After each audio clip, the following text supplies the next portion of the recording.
Many of my poems deal with issues of gender, and I've often been called a feminist poet, which is a label that I wear with pride. Some of the poems that I've chosen to read today also deal with issues of gender, and my obsessions with stylistic experiment and music, technique, form can also be seen in some of the poems that I've selected today.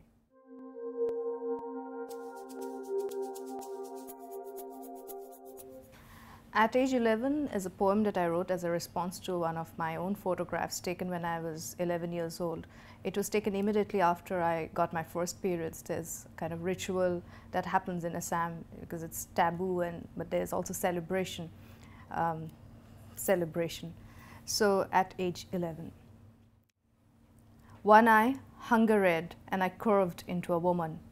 I swore never to starve again and never marry a plantain plant again.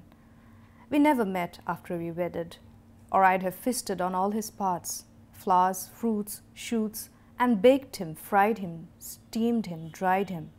Yes, I'd have made much of him, made mush out of him. One hand holding the other in borrowed gold, and I lost my old skin. I swore never to sleep on straw again, and never undress among leaves again. When they bathed me with turmeric milk, songs, and disgust, I cursed them for my wrongs, my sores, and now kill them with ink. I roar at them in my dreams. One shade of lipstick, red dust, silk, and blood, and I split open into words. I swore never to blush again, and never escape from speech again. I fed 10 virgin boys with my virgin hands, and they made me pray for sons like them. No sex, no sex, no sex, like drumbeats on my neck. I'd poured poetry into my ears by then, turned deaf and never heard them speak again.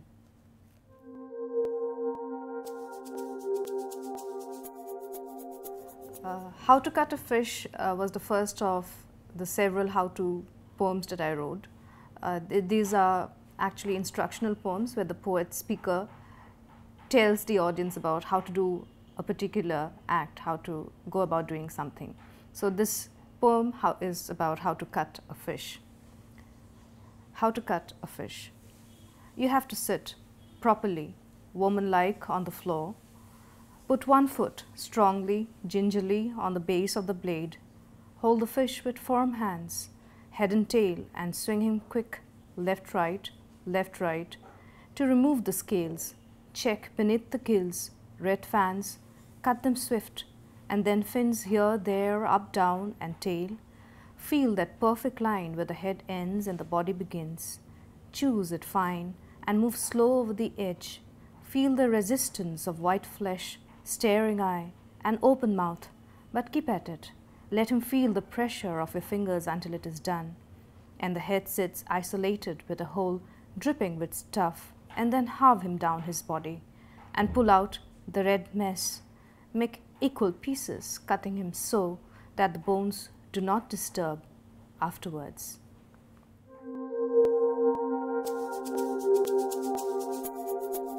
Matsyagandha is a poem that I wrote about a woman, one of the characters in the Mahabharata, called Satyavati.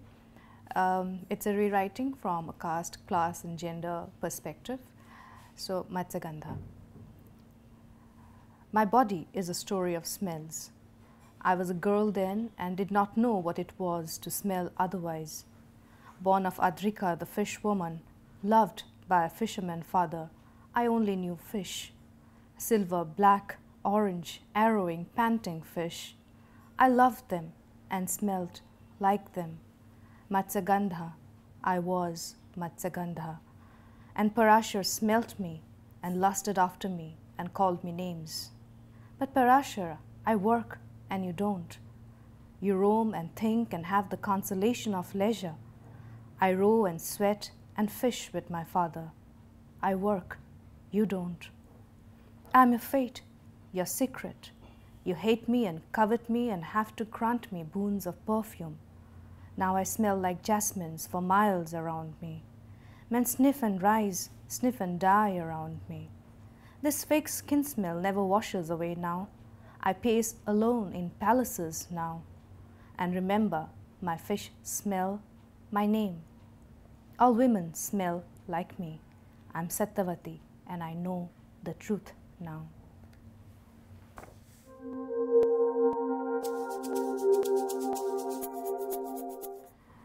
Aparajita is one of my flower poems. It's also an experiment in repetition where I just kind of, for the sake of music, repeat one particular word over and over again.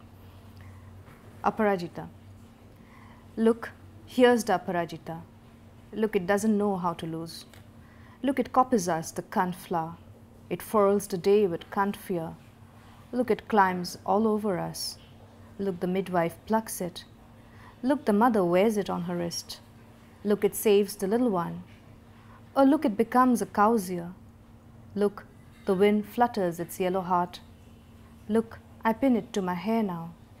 Look, it's a woman on a lion now. Look, it sits in vermilion.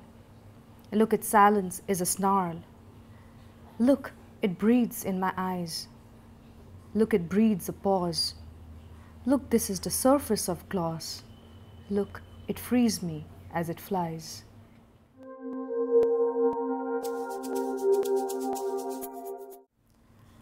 My face too is part of a two-part series that I wrote on my face.